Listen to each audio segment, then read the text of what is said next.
सियासी कारकुन हूँ। खान साहब, मेरा आपसे सवाल है कि रिज़र्व सीट्स का क्या क्राइटेरिया है ख़वातीन के लिए, क्योंकि बहुत सारी पढ़ी लिखी ख़वातीन जो हैं वो पॉलिटिकल सिस्टम का हिस्सा बनना चाहती हैं, इंडिपेंडेंटली आना चाहती हैं। तो क्या आप इसके लिए जो जिन ख़वातीन ने पेपर्स जमा करवाए हैं उनके इंटरव्यूज़ करेंगे, और क्या क्राइटेरिया, और आगे आके भी जब आप इंशाल्लाह जब वज़ीर आज़म पाकिस्तान बनेंगे तो ख़वातीन के लिए क्या ऐसी इस्तेलाहात करेंगे कि वो आगे बढ़ सकें इंडिपेंडेंटली? जी शुक्रिया। देखिए, सबसे पहले तो ये पहली दफ़ा मैं सबको इंटरव्यू करूँगा।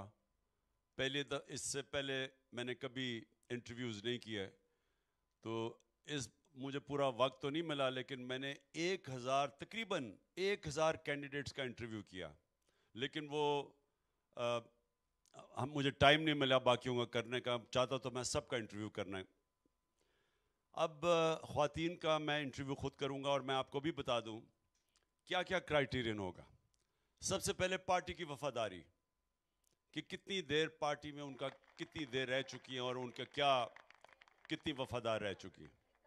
दूसरी चीज़ कि क्या वो असेंबली के अंदर जाके कंट्रीब्यूट करेंगी, क्योंकि असेंबली जो होती है, जो प्रोविंशियल या नेशनल असेंबली, उसके अंदर भी ये नहीं हो सकता कि आप एमपी बन जाएं लेकिन आपकी कोई कंट्रीब्यूशन ही नहीं है असेंबली में।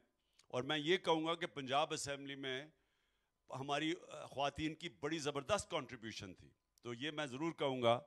तो वो हम सारा नोट कर रहे हैं कि जिनकी कंट्रीब्यूशन थी और कईयों की नहीं थी, तो वो हम चेंज भी कर देंगे। और ये नेशनल और प्रोविंशियल असेंबली में दोनों का। फिर एक तीसरी कैटेगरी है टेक्नोक्रेट्स की, कि जिनकी किसी एक शोबे के अंदर स्पेशलाइजेशन है। तो क्योंकि वो बड़ा ज़रूरी होता है असेंबली के अंदर, जितनी भी आपके पास एरिया स्पेशलिस्ट अगर कोई हैं तो उनको ज़रूर लाना चाहिए, क्योंकि फिर वो बड़ा कंट्रीब्यूट कर सकती हैं। असेंबली में नहीं, उनको हम कमिटीज़ में ले सकते हैं, उनको और बड़ी जगह हम प्लेस कर सकते हैं। तो बेसिकली 3 क्राइटेरियन हैं।